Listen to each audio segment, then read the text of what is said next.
भारतीयता और सनातन संस्कृति ने अपने गुलामी के जंजीरों को तोड़ते हुए, गुलामी के प्रतीकों को तोड़ते हुए अपनी सनातन संस्कृति की पुनर्स्थापना की। इस समय प्रधानमंत्री नरेंद्र मोदी विशेषज्ञों से बात करके, उनसे जानकारी हासिल करके मंदिर निर्माण की प्रक्रिया में जो अन्य आवश्यक चीजें हैं उनको भी समझ रहे हैं और उनको समझा रहे हैं।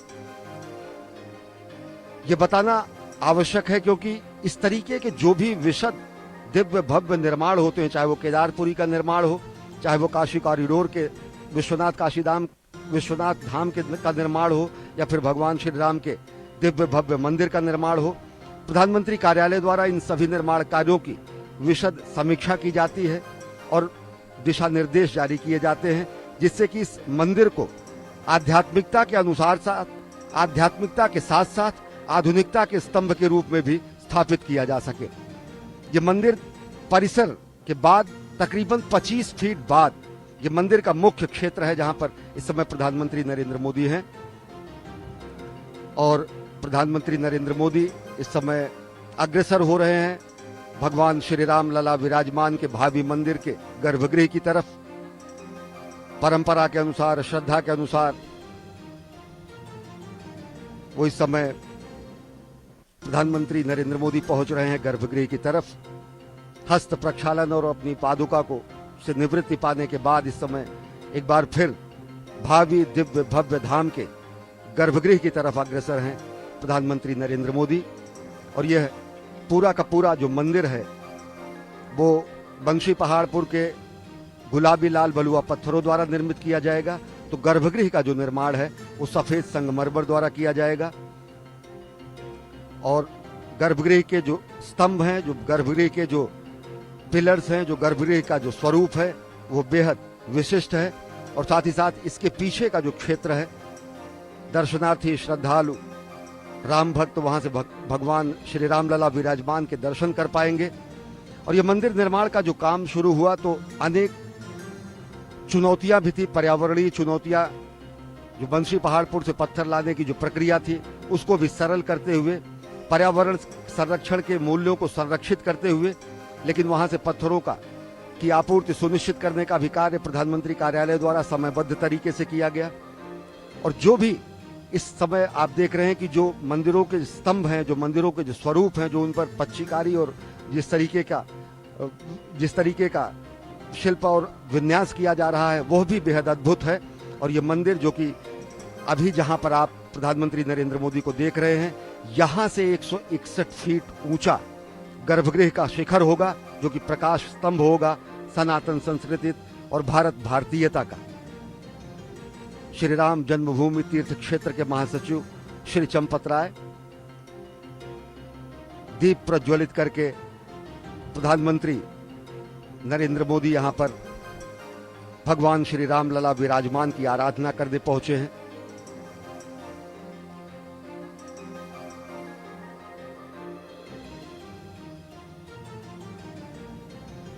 प्रधानमंत्री नरेंद्र मोदी सौभाग्यशाली हैं क्योंकि भूमि पूजन का भी उन्हें सौभाग्य मिला और इस दिव्य भव्य मंदिर का साक्षात दर्शन करने पहुंचे हैं कि किस तरीके से संकल्प की सिद्धि हो रही है और किस तरीके से इस समय भव्य राष्ट्र निर्माण के साथ भव्य मंदिर निर्माण की भी प्रक्रिया जारी है।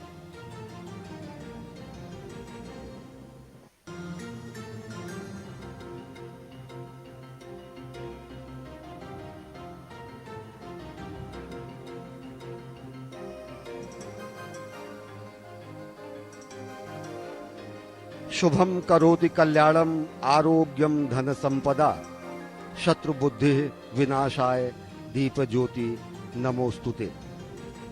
दीपक हमारी संस्कृति का ऐसा प्रतीक है जो तिमिर को समाप्त करता है, अंधकार को समाप्त करता है और ज्ञान का प्रकाश समूची दुनिया में जिस तरह से भारत ने फैलाया है, तो उसी तरीके से हमारी सनातन संस्कृति में दीप का विशेष महत्व है।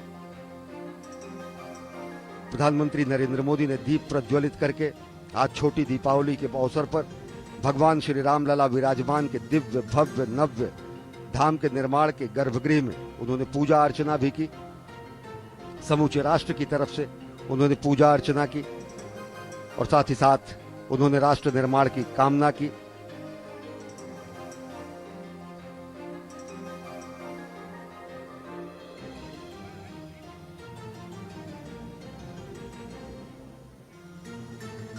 प्रधानमंत्री नरेंद्र मोदी जब राष्ट्र निर्माण की कामना करते हैं तो वो समूचे राष्ट्र का आह्वान करते हैं, युवाओं का आह्वान करते हैं, श्रमजीवियों का आह्वान करते हैं, कर्मजीवियों का आह्वान करते हैं कि लोग राष्ट्र निर्माण में जुटे। शत शत दीप इकट्ठे होंगे, अपनी अपनी चमक लिए, अपने अपने त्याग तपस्या श्रम संयम की दमक लिए। निश्चित तौर से एक दीप जलाने की परंपरा एक व्यक्ति द्वारा की जाए और अगर इसी परंपरा को हर व्यक्ति द्वारा बढ़ाया जाए तो कहीं भी अंधेरा नहीं रहे, कहीं भी तिमिर न रहे, कहीं भी अंधकार न रहे। और जो हमने संकल्पना, जो हमारा मंत्र है कि अस्तो मां सद्गमय, तमसो मां ज्योतिर्गमय, मृत्योर मां अमृतम गमय, यानी कि हम असत से सत की ओर चले और मृत्यु से अमरता की ओर चले, अज्ञानता से ज्ञान की ओर चले। और सबसे बड़ी बात यह कि हम राष्ट्र निर्माण में प्राण प्रण से जुट जाएं।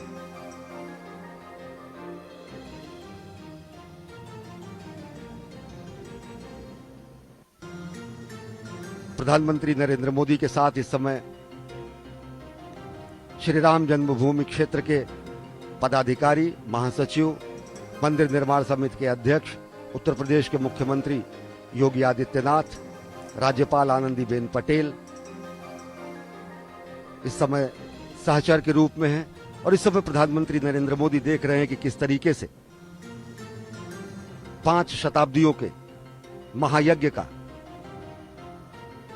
फलीभूत हो रहा है। वो सपना साकार हो रहा है जो 5 शताब्दियों से अलग अलग पीढ़ियों ने भगवान श्री राम के दिव्य जन्म स्थान पर मंदिर निर्माण की कामना की थी और वो कामना फलीभूत हुई है। हमारी संस्कृति शरीर को ही मंदिर मानती है, हमारी संस्कृति विश्व को मंदिर मानती है, हमारी संस्कृति देश को मंदिर मानती है, हमारी संस्कृति व्यक्ति व्यक्ति को मंदिर मानती है, हमारी संस्कृति देश की माटी को चंदन मानती है। हमारी ही संस्कृति कहती है चंदन है इस देश की माटी, तपोभूमि हर ग्राम है, हर बाला देवी की प्रतिमा, बच्चा बच्चा राम है। मृदपिच चंदन अस्मिन देशे, ग्रामो ग्रामः सिद्ध वनम, यत्र च बाला देवी स्वरूपा, बालाह सर्वे श्री रामा। यानी कि चंदन है इस देश की माटी, हर बाला देवी की प्रतिमा, बच्चा बच्चा राम है। हर शरीर मंदिर सा पावन, हर मानव उपकारी है, जहां सिंह बन गए खिलौने, गाय जहां मां प्यारी है, जहां सवेरा शंख बजाता, लोरी गाती शाम है, हर बाला देवी की प्रतिमा, बच्चा बच्चा राम है। जहां कर्म से भाग्य बदलता, श्रम निष्ठा कल्याणी है, त्याग और तप की गाथाएं गाती कवि की वाणी हैं, ज्ञान जहां का गंगा जलसा, निर्मल है अविराम है, हर बाला देवी की प्रतिमा, बच्चा बच्चा राम है। जिसके सैनिक समर भूमि में गाया करते गीता हैं, जहां खेत में हल के नीचे खेला करती सीता है, जीवन का आदर्श जहां पर परमेश्वर का धाम है, हर बाला देवी की प्रतिमा, बच्चा बच्चा राम है। मृदपिच चंदन अस्मिन देशे, ग्रामो ग्रामः सिद्ध वनम, यत्र च बाला देवी स्वरूपा, बालाः सर्वे श्री रामा। भगवान श्री राम की जन्मस्थली पर, भगवान श्री राम विराजमान की जन्मस्थली पर भव्य दिव्य निर्माण हो रहे इस कार्यांजलि का साक्षात दर्शन कर रहे हैं, साक्षात अनुभूति कर रहे हैं प्रधानमंत्री नरेंद्र मोदी कि किस तरीके से समय की शिला पर अमिट हस्ताक्षर के रूप में सनातन संस्कृति के इस दिव्य कीर्ति स्तंभ को स्थापित किया जा रहा है। अगर देखें तो निश्चित तौर से यह ऐसा निर्माण है जो आधुनिक अयोध्या और आध्यात्मिक अयोध्या का संगम है, जो कि चिर पुरातन और नित्य नूतन होती अयोध्या का संगम है, जो कि हमारी वैज्ञानिकता और हमारी पौराणिकता, हमारी धार्मिकता, हमारे आध्यात्मिकता का समावेश है। क्योंकि इस मंदिर निर्माण में अनेक ऐसे वैज्ञानिक तथ्यों और ऐसे वैज्ञानिक तकनीकों का इस्तेमाल किया जा रहा है कि जिससे इस मंदिर को चिरस्थायी और काल के कपाल पर अमिट हस्ताक्षर के रूप में स्थापित किया जा सके। इस मंदिर के बारे में अगर बताएं तो जहां इस समय प्रधानमंत्री हैं, यह मंदिर का प्लिंथ है और इसके बाद 25 मीटर दोनों तरफ दूर मंदिर के परकोटे का निर्माण होना है। वो मंदिर का परकोटा मंदिर के गर्भगृह से 25 मीटर दूर होगा और ये तकरीबन चारों तरफ होगा ये परकोटा, और प्रदक्षिणा मार्ग के रूप में इसे विकसित किया जाएगा। ये प्रदक्षिणा मार्ग तकरीबन 800 मीटर का होगा। 800 मीटर का ये मंदिर का परकोटा प्रदक्षिणा मार्ग के रूप में होगा। अभी जहां प्रधानमंत्री नरेंद्र मोदी जहां से नीचे उतर रहे हैं, यहां पर सिंहद्वार की स्थापना की जाएगी और इसके बाद ये मंदिर 3 तलों में होगा। भूतल, प्रथम तल और द्वितीय तल में ये बनाया जाएगा।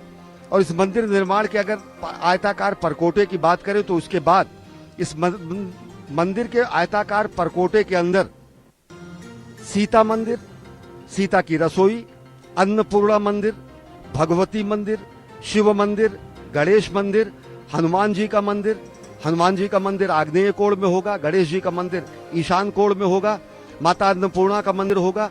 और साथ ही साथ इस मंदिर में प्रवेश के लिए मुख्य जो अयोध्या का मुख्य मार्ग है, बिरला मंदिर से सुग्रीव किला और अमावा मंदिर होते हुए 100 फीट चौड़े और तकरीबन 770 मीटर लंबे इस प्रवेश द्वार और प्रवेश मार्ग को बनाया जाएगा, जो कि सीधा मंदिर तक पहुंचेगा। मंदिर परिसर इससे विशद होगा। मंदिर परिसर तकरीबन 60 एकड़ और ज्यादा क्षेत्र में होगा। मंदिर परिसर, मंदिर का जो मुख्य परकोटा का हिस्सा है वो 10 एकड़ में है और आगे का जो मंदिर परिसर है वो 60 एकड़ में है। तकरीबन 70 एकड़ क्षेत्र में इस दिव्य भव्य मंदिर का निर्माण हो रहा है और भगवान श्री राम के इस मंदिर की अनुकृति, प्रतिकृति इस समय प्रधानमंत्री नरेंद्र मोदी को भेंट कर रहे हैं। मंदिर निर्माण समिति की तरफ से इस कार्य में, पुनीत कार्य में लगे हुए कर्मवीर और साथ ही साथ इस कार्य में लगे हुए कार्यदायी संस्था और श्री राम जन्मभूमि क्षेत्र के पदाधिकारी। निश्चित तौर से अगर इस मंदिर की बात करें तो मुख्य मंदिर 10 एकड़ क्षेत्र में होगा और मंदिर परिसर 60 और एकड़ क्षेत्र में होगा। तकरीबन 70 एकड़ क्षेत्र में यह मंदिर विस्तारित होगा। मंदिर परकोटे के बाद जो मंदिर परिसर होगा उसमें तकरीबन 6 अन्य मंदिर बनाए जाएंगे। वहां पर शेषनाग जी का मंदिर, शेषनाग स्वरूप में भगवान लक्ष्मण का मंदिर होगा, जटायु का स्मारक वहां पे होगा। और इस समय देखें कि किस तरीके से प्रधानमंत्री नरेंद्र मोदी इस महायज्ञ में लगे हुए लोगों से वार्तालाप कर रहे हैं।